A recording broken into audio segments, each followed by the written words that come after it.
Delhi high court ने दिया बड़ा बयान, कहा देश में यूनिफॉर्म सिविल कोड लागू करने का सही समय।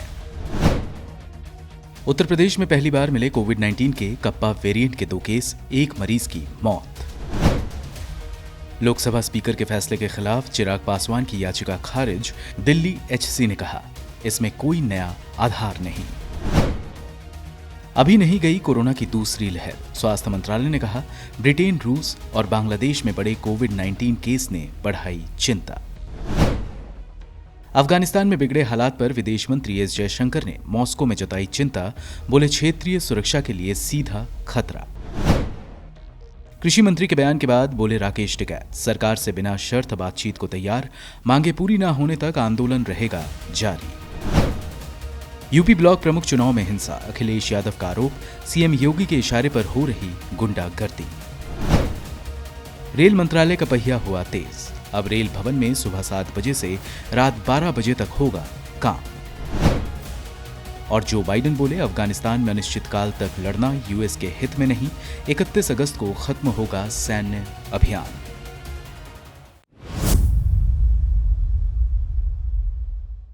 जनवरी और जुलाई 2021 के पहले सप्ताह के बीच ओडिशा के 3,970 गांवों को बाल विवाह मुक्त घोषित किया गया है। ये विकास कोरोना वायरस संक्रमण की दूसरी लहर के साथ हुआ है। राज्य में पहली लहर के दौरान बाल विवाह में वृद्धि दर्ज की गई थी। 2020 में राज्य में केवल 62 गांवों को बाल विवाह मुक्त घोषित किया गया था। अधिकारियों के मुताबिक गंजम जिले में ऐसे गांवों की संख्या सबसे ज्यादा 1,172 थी। नयागढ़ में 753, रायगढ़ में 559, देवगढ़ में 370, मयूरभंज में 227 और नवरंगपुर में 172 गांव बाल विवाह मुक्त घोषित किए गए थे। महामारी से संबंधित आर्थिक मंदी ने 2020 में 119 से 124 मिलियन और लोगों को अत्यधिक गरीबी में धकेल दिया। कोरोना वायरस संकट ने असमानताओं को भी बढ़ा दिया है। यह अनुमान लगाया गया है कि अगले दशक में 10 मिलियन से अधिक लड़कियों को बाल विवाह का खतरा होगा।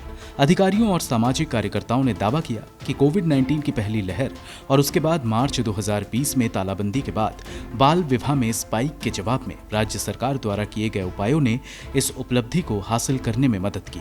जिला बाल विवाह सत्यापन टीमों ने राज्य महिला और बाल विकास विभाग के आदेश पर गांव को कवर किया और बाल विकास परियोजना अधिकारियों द्वारा जमा किए गए दस्तावेजों की पुष्टि के बाद अपनी रिपोर्ट पेश की। इस बारे में संबंधित ग्रामीणों के साथ भी बैठकें की गई।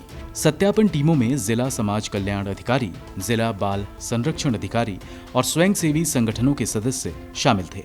सभी जिले में कलेक्टर की अध्यक्षता में टास्क फोर्स का गठन किया गया और ऐसे गांव की पहचान करने के लिए अपने मानदंड तैयार किए गए थे।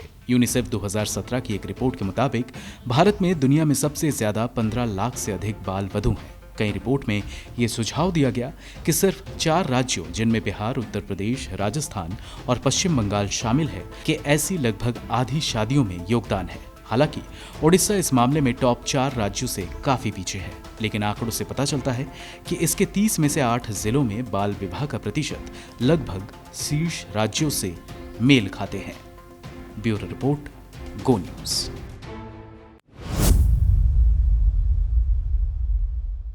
भारत में लेबर राइट्स की कोई गारंटी नहीं है। ये बात एक वैश्विक सर्वेक्षण ग्लोबल राइट इंडेक्स में कही गई है। ये सर्वेक्षण इंटरनेशनल ट्रेड यूनियन कॉन्फेडरेशन यानी कि ITUC ने हाल ही में जारी किया है।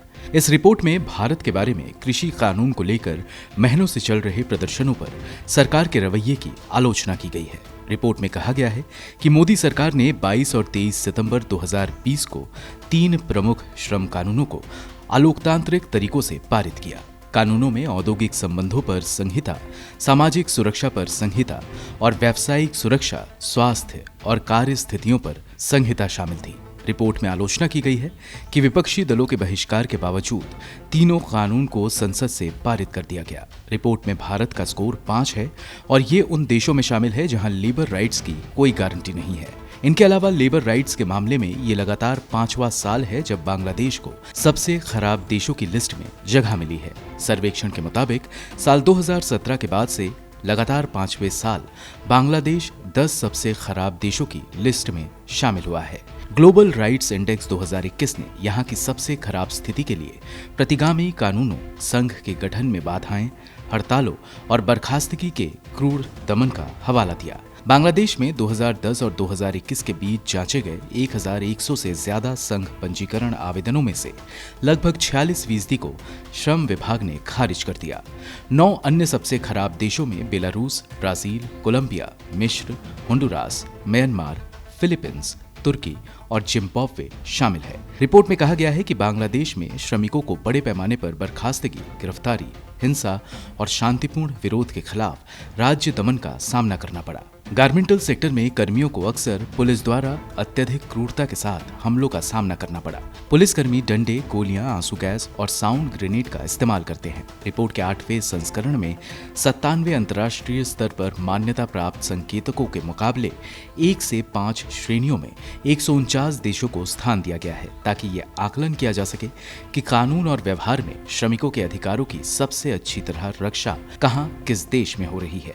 हड़ताल के अधिकार का हनन, ट्रेड यूनियन स्थापित करने और उसमें शामिल होने का अधिकार, ट्रेड यूनियनवाद और नागरिक स्वतंत्रता के अधिकार और अभिव्यक्ति की स्वतंत्रता और सभा के अधिकार का हनन 8 साल के उच्चतम स्तर पर है। नई रिपोर्ट इस बात की ओर इशारा करता है कि कैसे सरकारों और एम्प्लॉयज ने उन श्रमिकों को बर्खास्त करने के लिए महामारी का फायदा उठाया, जिन्होंने वर्कप्लेस में कोरोना के प्रसार के बारे में महत्वपूर्ण जानकारियों का खुलासा किया, सामूहिक सौदेबाजी के अधिकारों का उल्लंघन किया, श्रमिकों की निगरानी में वृद्धि की और निजता के अधिकार को कम किया और फ्री स्पीच और सभा को प्रतिबंधित किया। ITUC के महासचिव शरण बूरो ने कहा कि कोविड-19 महामारी ने नौकरियों, समुदायों और जीवन को तबाह कर दिया है। ग्लोबल राइट इंडेक्स ने सरकारों और कंपनियों के एक शर्मनाक रोल कॉल को उजागर किया है, जिन्होंने अर्थव्यवस्थाओं और समुदायों को कार्यशील रखने के लिए आवश्यक कार्य प्रदान करने वाली अग्रिम पंक्ति पर काम करने वाले श्रमिकों के सामने संघ विरोधी एजेंडे का पालन किया है। ITUC ने बांग्लादेश और भारत को कंबोडिया, चीन, पाकिस्तान और थाईलैंड सहित 34 अन्य देशों के साथ 5वीं श्रेणी में स्थान दिया, जो अधिकारों की कोई गारंटी नहीं का संकेत है। ब्यूरो रिपोर्ट, गो न्यूज।